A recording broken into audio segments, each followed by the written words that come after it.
we're back for our weekly hit here, Inside the Paint, brought to you by RedRecover.com. I'm Ira Winderman from the South Florida Sun-Sentinel here in Fort Lauderdale. He's Kurt Helin out on the West Coast from Pro Basketball Talk, NBCSports.com. And I want to reset. I know we do a crosstalk with Big O, who is very angry this morning, but I want to reset for those who are listening on the podcast, might not have heard that. Kurt and I and Big O were talking about the Heat's awful loss last night, if you want to call it that. But we also got into the fact of how NBA players don't show up every night anymore. The outlier is the 82-game player. No one is expecting that. I'm dealing with it here with Jimmy Butler missing over a third of the season, approaching half of the season. Kyle Lowry missing time last night, 60% of the starting lineup out. Kurt out there in LA has dealt all season with the unknowing of whether Paul George will play for the Clippers. Kawhi Leonard wants to play for the Clippers. Now he's dealing with the Lakers and Anthony Davis out for an extended period. So just when you think they might be getting it going. And again, every week our show is also interactive. You can hit us on our chat board on YouTube. We will answer your questions. And this is where I want to start, actually, Kurt. I want to go right to the chat board. One of our good friends here, C. Dallas, says Jimmy Butler just isn't playing enough basketball. He's off every other game, it seems like. Yup. Kurt, you've done this for a long, long time. You've written many stories of Pro Basketball Talk about players being out, estimating when they'll be back. Can you recall a time when you go through the NBA box scores in the morning, you go, that's better, and then you click open and you go, oh, this guy was missing, or that guy was missing. Yeah. And I'll take it even a step further, Kurt. Have there been many box scores? Any box scores this year where you've clicked on it and seen, okay, that's the five-man starting lineup. That's the next three guys in the rotation. That team was intact. What the hell is happening to the NBA where ticket prices are up, where concessions are up, where you're paying more than ever to go to a game and you're getting less of the product? I think part of it is that this year has been unfortunate with some big-name injuries, the Steph Curry thing now, Anthony Davis.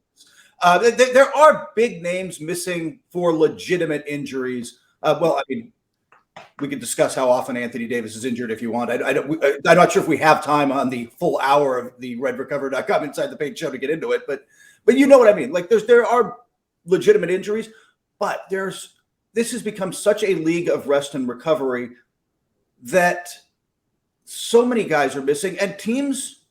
We've talked. How many times have we talked this year when we get our last segment and we go through the future Heat, the games Heat coming up this week, and we're like, all right, it's a back-to-back. They're going to pick which one to win. They're going to play Jimmy against X, and then whatever happens against Y happens, right? Like they do that. They're not alone. The other 29 teams kind of do that right now, and it's again, as we've talked about it, it's gotten. I don't want to say out of hand, but they've got to find a way to get, I think maybe out of hand. Like the product isn't good night to night. If this is a star-driven league, and if the best players or key starting players aren't there, what am I watching? What am I tuning in for? This is a country that recently almost had a railroad strike. And among the reason they almost had the railroad strike is railroad workers were not paid for time not worked, didn't get sick leave, couldn't get family leave. There were these stories about missing weddings, missing births, missing things like that because it's either show up to work or don't get paid, which was cruel. But in a nation founded by railroad magnates, that's where it started. Yeah. Only now are we coming back to something closer to reality, not going in a political discourse here by any means. But the American ethos has always been you show up to work to get paid. Now, I can understand sports are different, that we're trying to sell the best of everything, and if you can't get there. And yet the greatest sports stories, whether it's Michael Jordan on the floor in the locker room after the flu game or whatever that was, giving every last breath. Jimmy Butler leaning over that stanchion in the bubble in Orlando during the NBA Finals when he had nothing more to give. Those are the inspiring moments of sports. Those are the Ira Winderman and Kurt Helin go to work with the flu because we have no choice, because we have almost so much time off. We are in a production-based business. For me, where my story. For Kurt, where are your 30 stories? That's what we do. It's the demands. You know what? I don't want to say I think it's insulting, But how many times do we watch NFL games on Sunday where you see the defensive lineman playing with a club because his hand is broken? And it's so wrapped up, and they joke, I hope there's no fumble or interception because he can't grab that. A league where a guy blew off part of his hand with a firecracker on July 4th several years back and came back to become an effective NFL defensive lineman. And when we see what we saw last night for the Heat, okay, Caleb Martin had a brutal ankle turn the other day in Houston. He was hobbling off. He, to me, looked like football player after that game. He deserves the time. Jimmy Butler joked about eating crickets in Mexico City and now has a gastrointestinal illness. Say what you want, put A and B together if you want or not. Although I did feel for all the players talking about the street food and everything they enjoyed in Mexico City, you're in the middle of the season. You talk about your body's a temple. Kurt, it's different for you and me if we go there and get out of some truck or whatever. But for a player, it's different. And then the Kyle Lowry injury management almost, because at 36 years old, you can only do so much. Or am I being naive and Pollyannish? And should every NBA fan say going forward, it's an 82-game schedule. I should not expect Jimmy Butler or most star players to play more than 60 games, as long as this league is going to have a minimum of at least 13 or 14 back-to-backs. I can see it on the schedule. It's caveat emptor. If I buy a ticket where the Heat are playing on the second night of a back-to-back, or is it just flat out screwing and cheating the fans? I think as fans, by the way, you kind of have to do that now. And it's always been that way like the last month of the season, right? Like, right. When I agree with that. The big three era in LeBron, like LeBron and Wade always got it, especially as he got later into his career, got nights off. And I don't think we as fans really have issue with that. I mean, hey, right now, I mean, speaking of those guys, I mean, LeBron turns 38 next week. Right. Like, give the guy some nights off, except the Lakers can't because they have no margin for error. Right. They roll out a JV team if he's not there. But there is so much of this, so much of resting and just letting guys recover. And again, I get a little of it. I get the sports science of it. I get the, hey, we're preventing injuries if you do it once in a while. But it's gotten so out of hand where, yes. I mean, the Warriors rested how many guys at the end of road trips and just sat every time.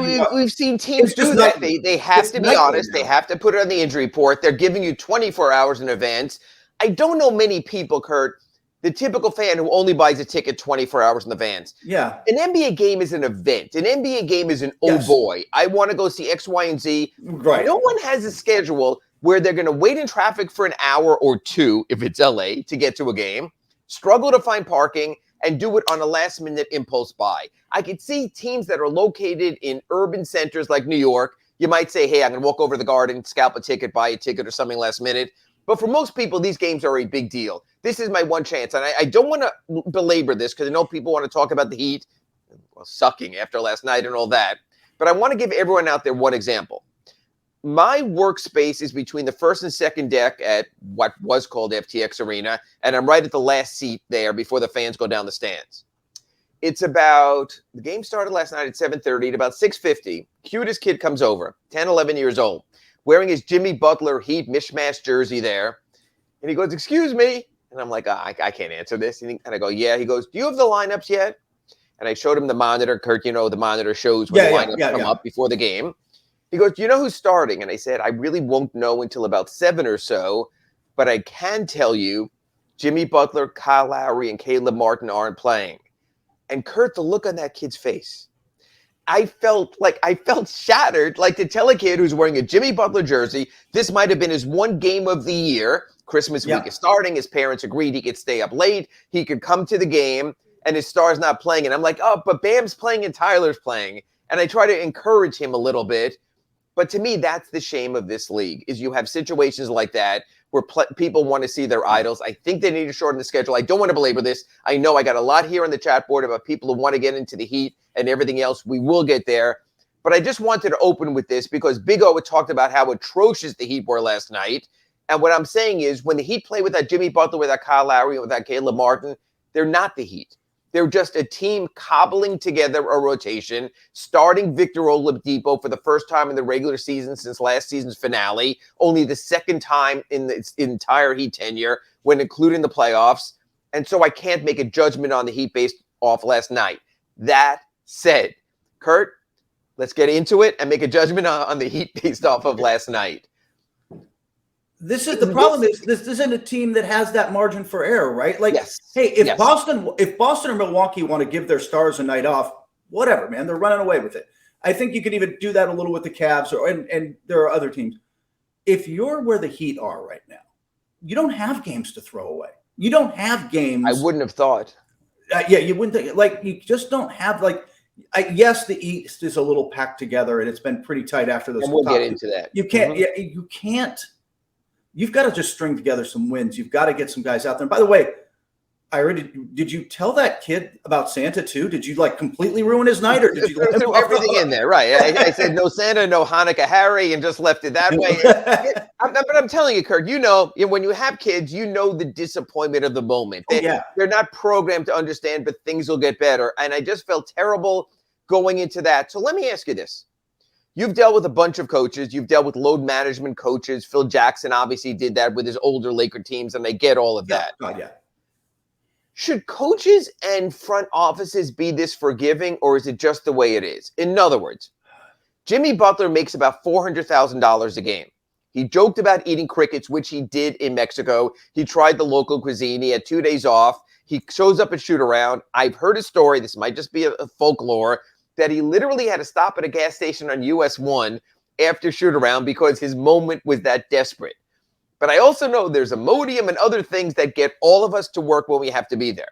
I know Kyle Lowry is 36 years old, and at one point this season was number 1 or number 2 in minutes played through the first quarter of the season. I get that also. But this is a Pat Riley team. This is an Eric Spoelstra team. This is an every game matters type of team. Yeah. Is there a certain point where you go, get your butt out there, or because the Heat had 2 days off before the game, now have 2 days off after the game, do you look at it as, wow, it's late December, I can get these guys 5 straight days off by not playing them in this one game? Do you think, does this really sell with Eric Spoelstra and Pat Riley, or do they just have to show, hey, we're with the times, it's 2022? I think there's a little of that. I think that they kind of have to accept that that's, and we've talked about this how many times. It's not that Jimmy Butler doesn't talk to the Miami Heat medical and training staff, but he's also got his own staff, right? That is who he is hearing. That is who he is listening to. And he's obviously not alone. Virtually all these guys, even through their agents, have some sort of second opinion going on. So I think you have to go along with it. And you can make the argument, by the way, you do this. And by the way, not on Christmas Eve. Like, there's more days off coming up, and you can try to string this together. That only works if you come back, by the way. We've been talking about Miami has to string together some wins. Just flat out needs to string together a whole bunch of wins in a conference where, again, they don't have much margin for error. They don't have enough depth. You wrote about it last night. Your story out of the game was Max Strus was 1 for 9. Duncan Robinson Max was Strus 4 for whatever. Fallen off a cliff. Duncan Robinson makes 2 in a row. We're like, oh, Duncan's back because we have nothing else to grasp and hold on to that. Kurt, there was a thought last season. Some of the national writers, you might have mentioned this also at Pro Basketball Talk at NBCSports.com, that the postseason awards should go to players who play X amount of games. And maybe that will shake up players that if you miss, let's say, 82-game season, if you miss more than a quarter of the schedule, you're eliminated. But again, no, go ahead. I was going to say I have a vote. We'll see if the league honors me with a vote again this year. I've had it the last 4 years. I draw on the line, except it varies a little, but I've usually tried to draw the line at around 70, saying if you don't play 70 games, can you be in the MVP conversation? How valuable are you to your team? But I feel like that number I have to adjust it down. Outside of Jokic, right? Nobody plays every game anymore. Nobody. And by the way, that's part of the reason he's got 2 in a row. He shows up every night. Yeah, and Giannis mostly shows up also and meets the quota. But again, here's part 2. And again, I'm not trying to be as negative, although after last night's Heat game is fine. Do the players even care about awards? In other words, if you tell Jimmy Butler, Jimmy, you've already missed too many games, you can't be on one of the 3 all-NBA teams. Jimmy, you missed too many games, you can't be on an all-defensive team. Does that even matter? And again, I don't want to sound too jaded. We both work in NBA locker rooms. We talk to guys. There is an immense amount of pride from some players. There are players who absolutely, when the awards come out, especially those still in the playoffs, and they didn't finish at a certain point in the voting, they're shaking their heads and they're letting us know what they think about it. But would that be enough of a deterrent? Jimmy, you no longer can be all NBA if you're going to take off this much time. Same thing to you, Kawhi. Same thing to you, AD. I just don't think that's the primary motivation. I don't want to say it's not a motivation, or it might not get Jimmy to play a couple of games here and there at the end of the season, but I don't think, especially for the guys you mentioned, Butler, Davis is injured. We're not going to see him for, I'll just say, I know the Lakers were saying a month. I was told by a source that's the low end of the trajectory. But I don't think it matters as much as everything else. And if you've got an established legacy, if you're Kyle Lowry, your legacy is kind of established. It may feel different for Tyler Hero than it does for them. Like that kind of external validation matters. Do you think it would matter more to Hero than it would to Butler, Ira? Yes, at his age, when he's still trying to get validated, absolutely. If Tyler Hero couldn't have won 6-man award last year, if he didn't play X amount of games, it would have meant more to him. Yeah. Same thing this year when it comes to any kind of voting. Same thing with Bam Adebayo, Defensive Player of the Year. If I told Bam, hey, Bam, you have to play at least 70 games to be considered for Defensive Player of the Year. You've already missed 4. He would count those days. He would even go out and just get in the box score and play cursory minutes. We've seen guys with consecutive games play streaks. Of course, AC Green comes to mind. We've seen guys who have to play X amount of games to get bonuses. And when it comes to that, they very much can be like that. So, yeah, I think that can be a factor there also. So my thought is now we've put the Heat where last night it seemed honestly like they kicked a game against the Chicago Bulls of all teams to the curb. What I want to get into with you next after this break on our redrecover.com Inside the Paint show is the East getting away from the Miami Heat, including one thing I never thought I would be saying in December 2022. Can the Miami Heat catch the New York Knicks? That and more after this break on redrecover.com Inside the Paint.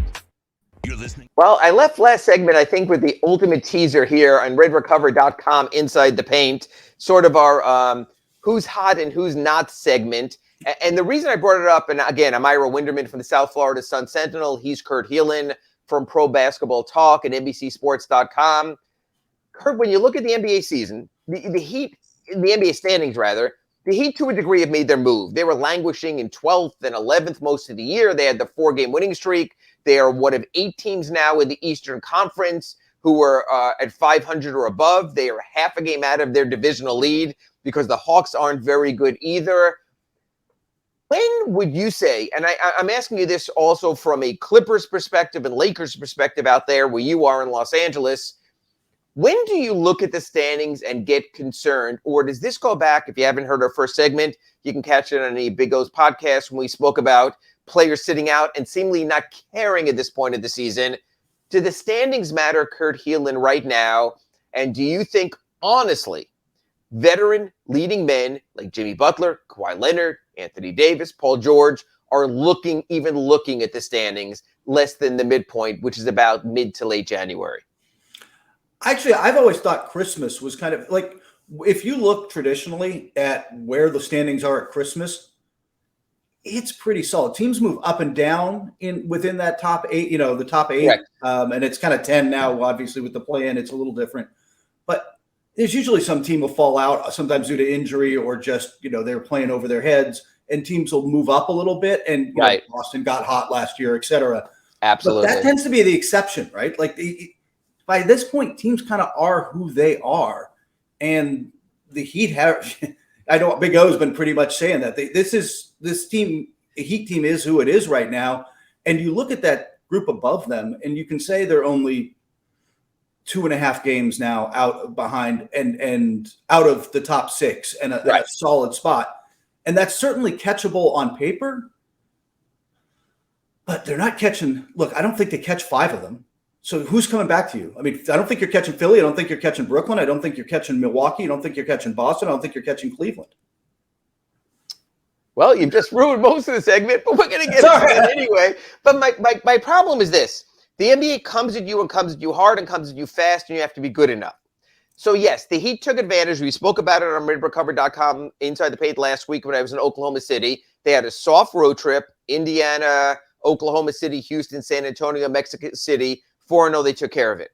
They come home and they get a Chicago Bulls team that are literally fighting with each other, that have lost 7 of 9, that just allowed 150 points, that should be better, and they beat the Heat, and you take that step back. The next two, Indiana at home on Friday, I would say must win, but I don't know if the Heat have the must-win mentality right now, so I'm not going to. Then you play Minnesota on, I believe it's Monday here, day after Christmas. Gobert should be back. Not sure about Karl Anthony Towns, but certainly Minnesota can be very good. They're sort of like the Heat. They can be very good or they can be very not good. The problem is after that, Kurt Helin, the Heat go on a 4-game Western trip. They open in Denver. Nuggets are pretty good at altitude. They get the Utah Jazz on the second night of a back-to-back, and I'm sure there's not any less of a give-a-crap game, and we'll get into this next week. Kurt, listen to the scheduling. The Utah Jazz on the second night of a back-to-back on Christmas Eve, when you know your team flight is leaving right after that game for 4 straight days in L.A. The motivation could be interesting that night. Then you have games against the Clippers and Lakers at Staples before you play the Suns. That is not an easy road trip. That is the kind of road trip you look at and you say, we better load up on victories ahead of time. And that's why kicking a game to the curb like last night against Chicago, I think hurts this team so much. And a loss coming up against Indiana or Minnesota will do the same thing. Is there enough desperation from the Heat, or is that just saps like you and me in the media and all those poor schlub fans who actually expect a give a crap 82 times a year? Yeah, I actually think we're spot on here. You and me and the fans, there has to be more urgency.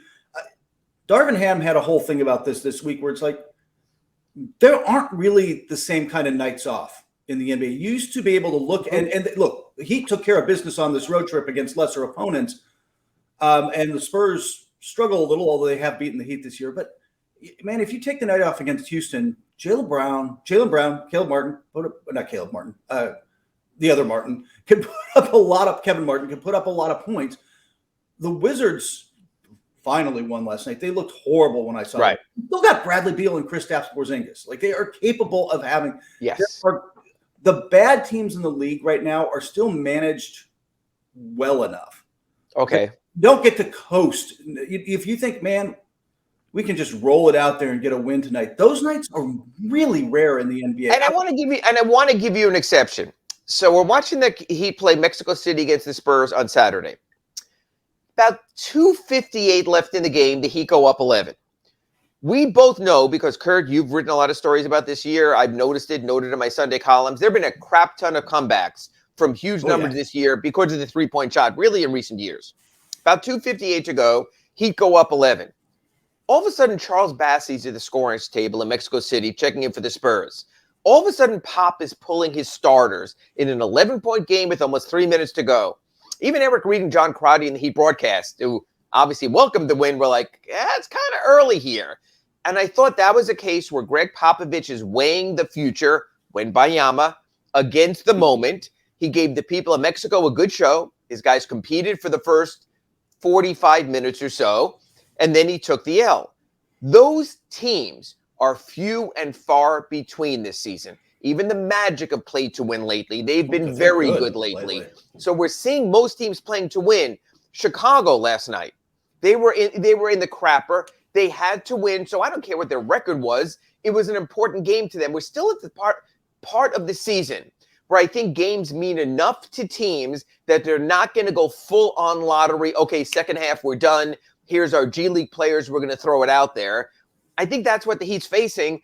And that's why I think there's an arrogance of the Heat to think we could go in without Butler. We can go in without Lowry. We can go in without Martin. We can go in without Vincent with their roster that's not so great to begin with and win games like that. Anyway, I digress. I know people want to get into standings. They want to get into trades. So I want to look at the standings. I found this to be fun last week. I apologize, chat board people. We'll get back to you in a moment. Let's look at the very top, because there's a mostly defined separation, and I think in terms of pedigree, even more than that. There were two teams in the Eastern Conference that are more than 10 games above 500. The Celtics at 22-9, the Bucks at 22-8. They're going back and forth between them. Are they almost, in this early date in the season, sort of our number one and number two teams in the Eastern Conference, basically the rest of the way, Kurt Helin? I think so. And by the way, I wouldn't even put it right now. They're the two best in the NBA. There's nobody in the West playing at their level. Good point. Yeah. So, but my question there is there anything that those teams have shown you that makes you think, hey, you know what? There still might be that 4 or 5 game losing streak. Everyone goes through it. And Kurt, the reason I say no is this. Both teams are getting stronger. Robert Williams is back, and he's really good. And even without Horford not playing, the Celtics, I can make an argument, are better. I know what they did against Orlando, but overall, I believe the Joe Ingles signing by the Bucks was one of the most underrated signings of free agency. He's just a good player. All those years in Utah and what he did for the Jazz, I think he will add important depth to the Milwaukee Bucks. So I agree. I think those teams are still ascending, and I don't see much there descending. Do you agree also with Robert Williams and Joe Ingles coming back respectively for the Celtics and Bucks that they might even be better than we're seeing right now? Yeah, and the Bucks are still getting used to having – I mean, they haven't – Pat Connaughton missed a ton of time. They're just getting Middleton back. But I think the Celtics in particular – I mean, when they gave Robert Williams the starting job and really leaned into him last year is when they took off. And he's still a tad rusty. Then they got to get Horford back and talk about a guy who's going to get his rest down the stretch. But yeah, no, I don't. I think those two teams are only. I don't think they've played near their best basketball yet. And that's scary, because then again, you're saying to yourself, if you think or pretend you're a contender, you're not even getting home court in the conference semifinals, let alone the conference finals. I think that's a little daunting. We go to 3 and 4. You have the Nets, who were absolutely surging, 9-1 of the last 10. You have the Cavaliers that some thought, hey, they're going to come around. They are what they are. They're 7-3. Donovan Mitchell's the reigning Eastern Conference Player of the Week this week. You have both those teams playing well. Kurt Helin, are the Cavaliers and Nets for real to the degree that you either would not be surprised or even expect them to have home court advantage in the first round of the playoffs? I expect that with the Cavaliers. Weirdly, I trust them more. Interesting. It's been nice about the Nets the last 3 weeks. Besides no drama, or is that where you? That's it. I mean, we got to talk about basketball. Like, just nothing off social media. Nobody's just going AWOL for a couple of weeks. They did it against a soft part of the schedule. I think things get more interesting. I know they got the Bucks and the Cavaliers coming up just after Christmas.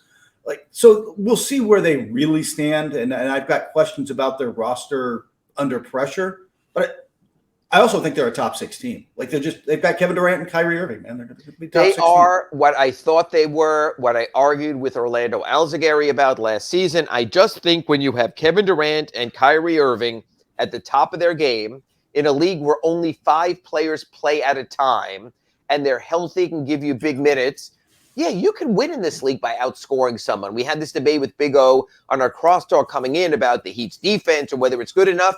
This is a scoring league. This is a league where Cleveland will win because Donovan Mitchell will have 40-point games, and that'll get it done, even though they do have that defensive component there in Jared Allen. So, yeah, I'm concerned that both to the degree. Matter of fact, I'm going to put you on the spot. And again, folks, you can see his Twitter handle. You can email him. Probably if you look up if they still have white pages, his address, and go to his house and his lovely Christmas tree. Kurt Helin, is there any way the Miami Heat finish ahead of either Cleveland or Brooklyn this season in the regular season? Slim chance. I mean, there's just too much ground to make up, and I don't think either of them are coming back to earth. The Nets, there's always these. There's always an implosion possibility with them. Doesn't it feel like there's a shoe waiting to drop sometimes with them?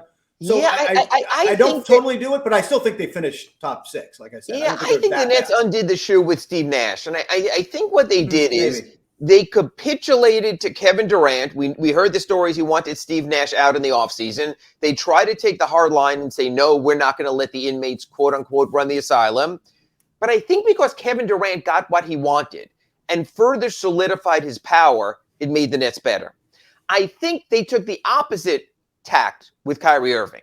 And they said, we're not putting up with your crap. You will apologize for your statements. You will show up to work every day, or you're going to go to free agency and not get nearly the money you thought you were going to get, or you can resurrect your career. So two opposite approaches. And I think that's the payoff for the Nets right now is they have the full, complete, and undivided attention of those two players. And when you have that for those two players, yeah, I think you're close to a super team because I think with Claxton, maybe if Joe Harris comes around a little, they can make a little more with their depth. And I also think they can add players at the buyout deadline, just like recent seasons, whether it was Marcus Aldridge going there, whether it was Goran Dragic last year. I still think there'll be 2 or 3 years saying, hey, the Nets are fun. Brooklyn's a cool place to live. I can live in the city, and we have a chance for a deep run. I think the Nets will get stronger as a team. I think that's going to be interesting. Okay. So right now, we've already knocked the Heat out of home court in the first round of the playoffs. It's almost like it was 2 years ago. We go to 5 and 6, 2 teams in different situations, both 4.5 games out of first place in the Eastern Conference.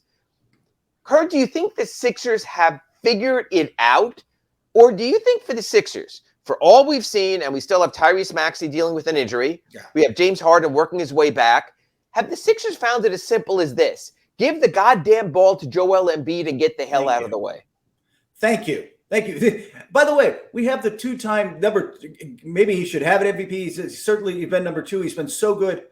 And they're doing everything to get this team around him. At the end of the day, he's still averaging 33 points a game, Ira. Like he is phenomenal. And the Heat with Bam might be the exception to the rule. The Nets are a problem.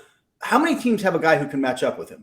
I mean, honestly, it's a handful of teams. I would say Boston with Horford and especially Robert Williams, at least a chance. I would say the Bucks just because of their size with Giannis and Brook Lopez, who's an underrated, well, not anymore, defender. I think he's another one there. And I think Jared Allen, although he'll get in foul trouble, at least gives you the height that you can look Joel Embiid eye to eye. So I think that matters. Before we get to the end of this segment, I want to touch on a couple more. I know we have a lot of Knicks fans out there based on what I'm seeing on the chat board. The Knicks are absolutely red hot right now. They're up to 18-13. You can talk about their schedule, say what you want. I have seen this before. And what was the phrase they used last year? Was it Bing Bang or Bing Bong? What was it or whatever? With the Knicks, when they were red hot, they were using that. There's always a point in the season where the Knicks have the run. Knick fan won't shut the hell up. We used to, now he's retired, but get a nonstop series of Mark Berman stories in the New York Post about why this is for real this time, and they've got it going. Kurt Helin, when I'm looking at the Miami Heat and seeing the uphill battle, and like we said, we know the Heat aren't catching the Bucks and the Celtics. We're pretty sure the Heat might not catch the Nets and the Cavaliers. We think there's a good chance they won't catch Joel Embiid. Should the Knicks be in that group also? Should the Heat be sitting there at 601 Biscayne and going, that's another team we've got to find a way to beat? Or is this just the typical, the Knicks give you a moment and then they turn back to the Knicks? That's the team they can beat. That's the team. And by the way, they're playing good defense. I don't want to take anything away from the Knicks, who have played really good defense lately. Jalen Brunson has been worth every penny they paid him just as a floor general and organizer. Tom Thibodeau finally leaned into Quentin Grimes. He was untradeable this summer, and then they wouldn't play him. Finally, leaning into some of these guys. They're playing so much better. And that said, that's a team the Heat's better than. Like when everybody's there with Bam, with Jimmy Butler, with Tyler Hero, with everything they do as a culture, that's the team they should be in front of. Right. And I want to wrap up this segment with this. I've always done this. I've always said, what's the minimum it takes you? We know the minimum it takes right now to get to the play-in is there have to be at least 5 teams below you. I think the Pistons, the Hornets, the Magic, and the Wizards are locked into that. I think we've seen the dysfunction with the Bulls. We've seen the Raptors, who have spoken about blowing it up anyway. We've seen the Pacers, who was in second place like a month ago. Now they're in 9th place. So I think there's enough places for the Heat to at least fall in to a landing spot of home court in the play-in round. Not that that's the goal, but Curtis, have you just spoken about? If we believe the the Bucks and the Celtics and the Cavaliers and the Nets and the Sixers are for real, there's only one playoff spot left. And that means the Heat would have to jump both the Hawks and the New York Knicks. And that's why I think it gets serious, which is why on redrecover.com, Inside the Paint Show, after this break, I want to talk about how December 15th came and went with most offseason free agents being trade eligible, no deals. January 15th is coming when every player signed in the offseason, unless they have a no trade clause, becomes trade eligible. Before that, we have 10-day contracts starting January 8th, contracts becoming guaranteed for the season January 10th. So after this break on redrecover.com, Inside the Paint, we'll talk about personal moves the Heat might be able to make or why they can't, and we'll look at the schedule ahead. That's right after this brief break on redrecover.com, Inside the Paint. And we're back for our third and final segment on redrecover.com, Inside the Paint. He's Kurt Helin from Pro Basketball Talk and NBCSports.com. I'm Ira Winderman from the South Florida Sun-Sentinel. If you've missed either of the first two segments, and they were fantastic, you can go anywhere where podcasts are available, find The Big O Show, and smash like buttons anywhere. If you don't have a computer, just smash things in your house. But let's bring the traffic up here for The Big O Show. Usually in the last segment, we talk about the upcoming schedule, but I've been remiss because the chat board is loaded wanting to know what the Heat are going to do. Every year, people like Kurt and I, who have this sort of NBA schedule of the key dates of the year, will point to when the trade market could explode. We all do it. Bobby Marks did it at ESPN. December 15th is the first day most players signed. It's free agency in the offseason can be traded. So we throw that out to people. We give the list of names. We say, here's everyone. The floodgates are about to open. And it gets us good traffic also, so that's fine. Yes. December 15th came and went, and there were no trades because December 15th comes and goes every year, and there are no trades. Kurt, do you see this as a trade season? We're not going to get there till I think it's February 9th is the NBA trading deadline, so we have time. We also have a season where there's the Victor Wembanyama sweepstakes, where teams maybe don't want to get too much better. And it's also the era of the NBA play-in, where 20 of the 30 teams will play in some sort of playoff game. But we've also seen teams that are desperate even at this early stage of the season. The Lakers need more. I don't know what they can give to get more, but they need more. The Heat need more. Big O mentioned that on our crosstalk.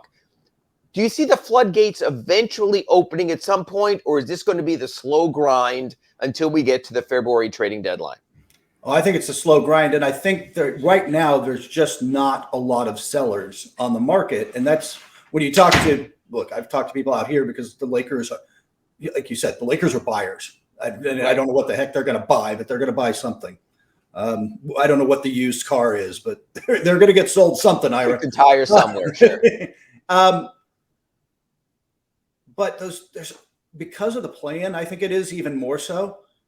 Yeah, man, if you're, I don't know, everybody talks about the out east. It's the Bulls are the Bulls going to load up? Are they going to trade Vucevic and maybe Alex Caruso and guys who get up a lot of teams? Yeah, DeRozan, right? And Toronto, and what are they going to do? Because Masai Ujiri is the kind of guy who won't tolerate this middle of the ground, middle of the road stuff.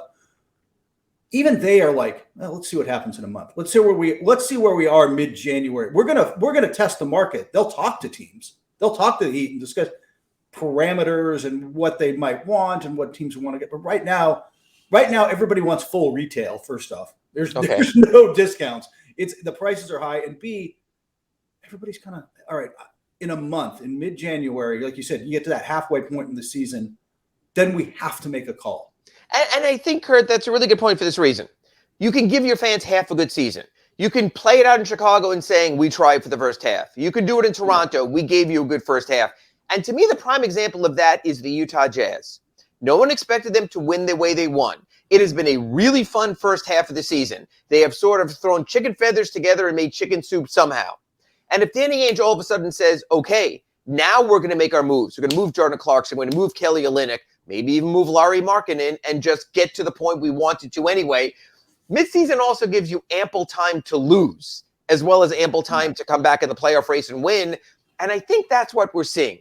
Players who signed larger contracts under bird rights to return can't be traded until January 15th. So there's another day still in play here. For the Heat, that's a Victor Oladipo day. That's a Dwayne Dedmon day. And those are significant because Dedmon makes decent money. Even Vic does. You throw that in there, you aggregate Duncan Robinson into something more. So I want to look at the Heat contracts that became and become trade eligible December 15th, January 15th, and see if there really is any possibilities. The December 15th trade eligible one was Udonis Haslem. No. I don't want to say he's the Heat mascot, but that's, I think, how he's looked around the league. I mean, that would have been like someone trading for Nick Collison when he was playing it out with the Oklahoma City Thunder. He's sort of your guy. That's not a factor.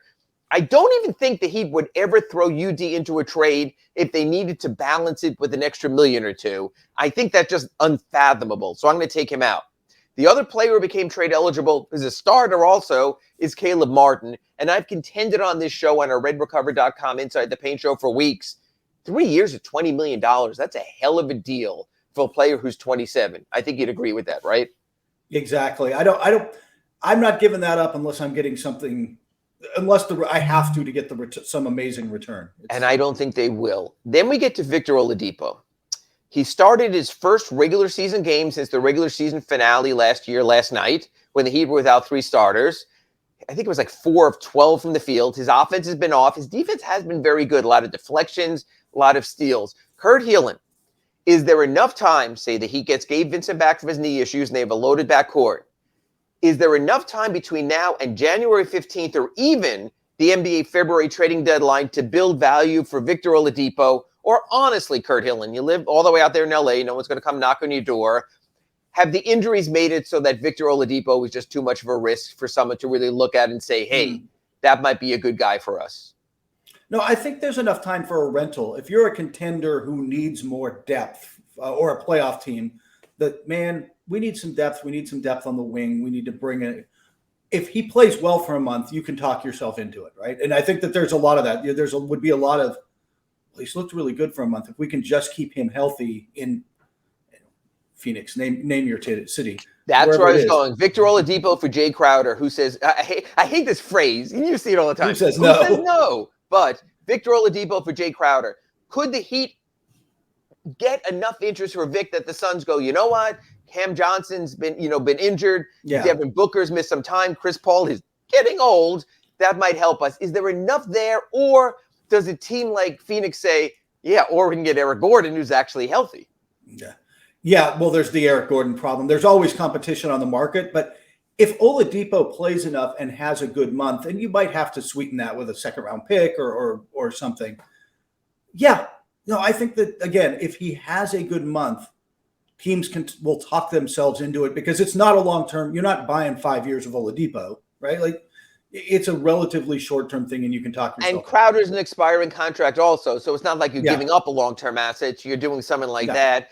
It's going to be interesting because when the Heat get healthy, they're going to have a decision to make. I wrote about this in the Sun Sentinel the other day, whether to play Gabe Vincent, who was very good in the playoffs and more of a two-way player maybe now than Victor Oladipo, and what they do there. But Gabe is still out, so Vic has this runway for him that I think is good. The other name is Dwayne Dedmon, which is more of a contract. It's $5 million. You aggregate with someone else. I know how the money works. Andy Ellisberg knows how the money works. There's a reason you sign guys at different price points so you can make trades. I mean, in the old days, you used to bring back guys who, like Sean Bradley, wasn't even playing, and you give him millions of dollars just to balance and trade him. The league got rid of that loophole. Dwayne Dedmon as a player, does he have a value around the NBA? Not much, I don't think. Again, unless he plays a lot. Because he hasn't played enough. Maybe there's a front office to do that, but he's your third big at best somewhere. So yeah, he's more. With all due respect to Dwayne out there, he's a salary at this point. Duncan Robinson's a little bit of that too, but at this point, you're more a salary in terms of trade talk than a player bringing value. Well, I'm glad you brought up Duncan Robinson, because when you have a player with 3 more years guaranteed on his contract, that even if you're looking for a shooter in the moment, we're also all looking long-term as well.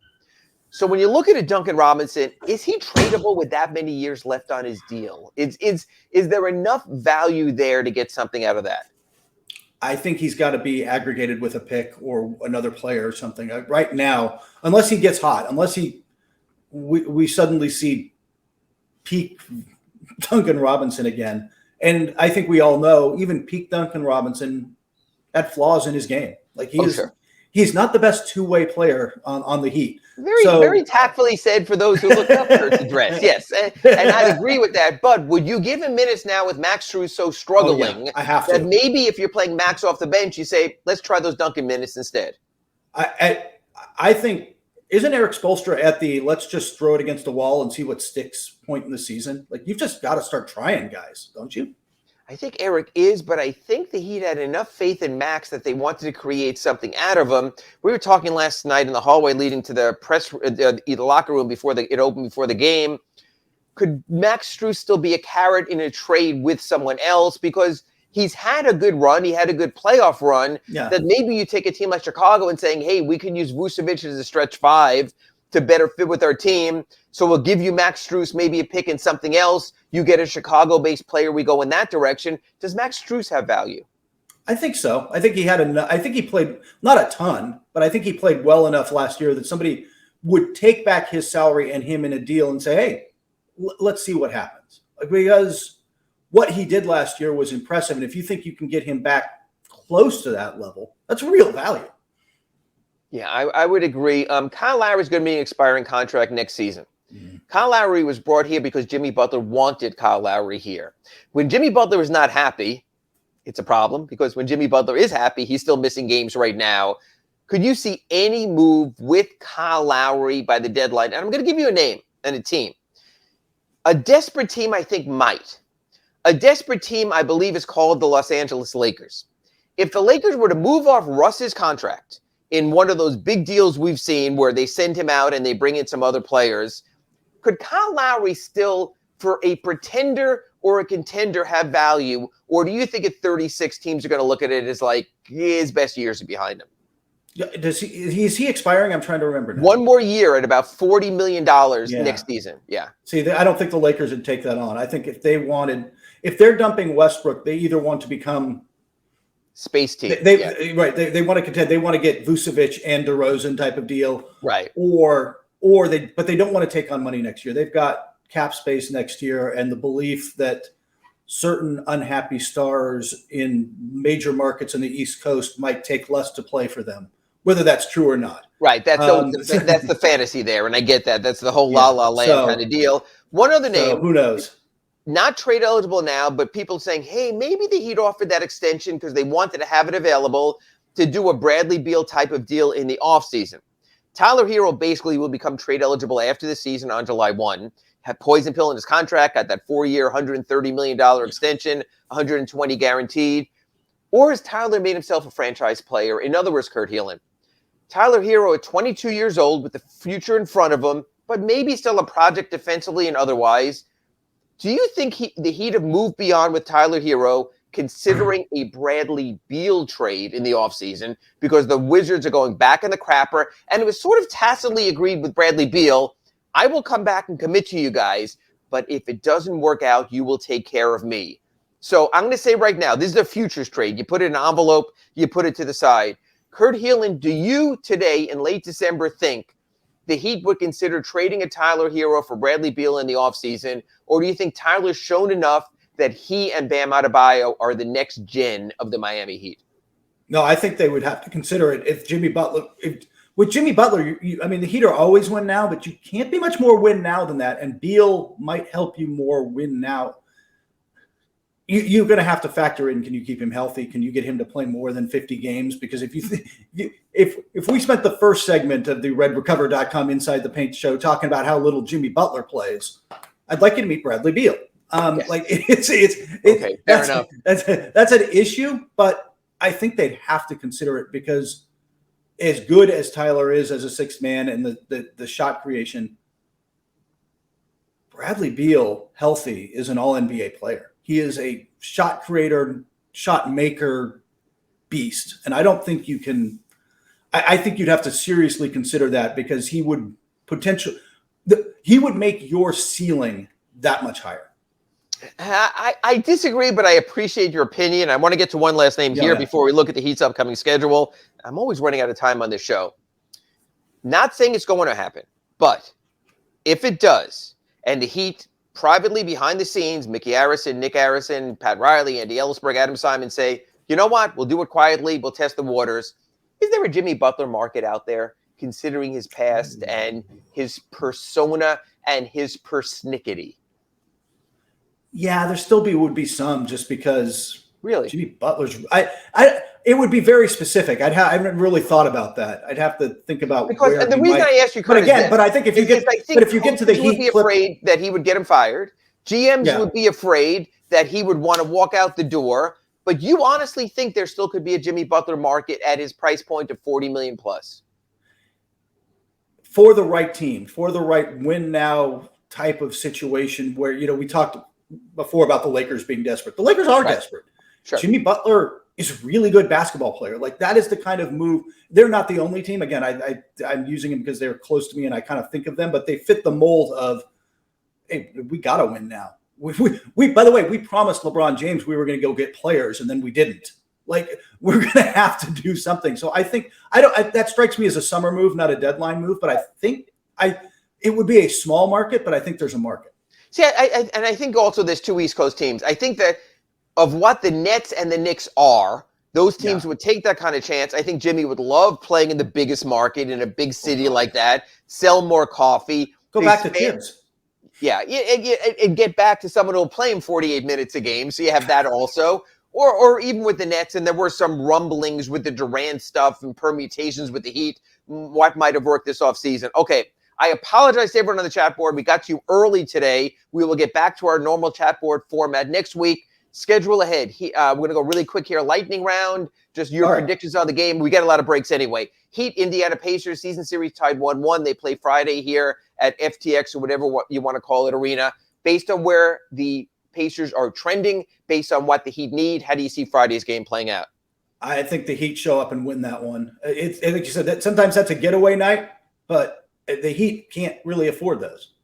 Yeah, I think it's a matter of what quality of insects Jimmy Butler eats over the next 2 days, whether he can make it back to the court. He's got to get on the court. And Kyle Lowry, after a full week off, the expectation has to be, unless this is a serious knee injury, he has to be on the court also. If the Heat are whole, they've only played 11 games with their preferred starting lineup all season. I'm not as sure about Caleb Martin's ankle. That is not in good shape, but at least get 4 of your regular starters out there. You could throw a Strus or a Oladipo, Haywood Highsmith in there. You should pull it off.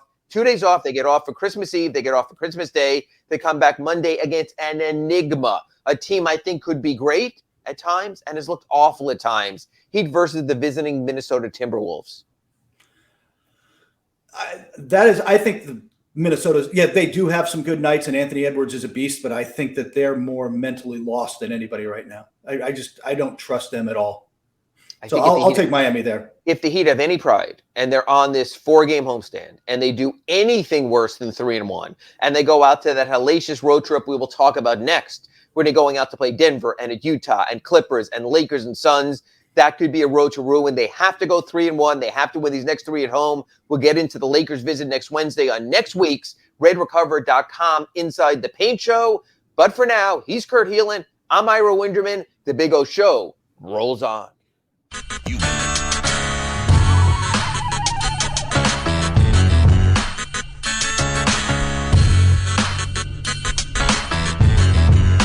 This is the Big O Show.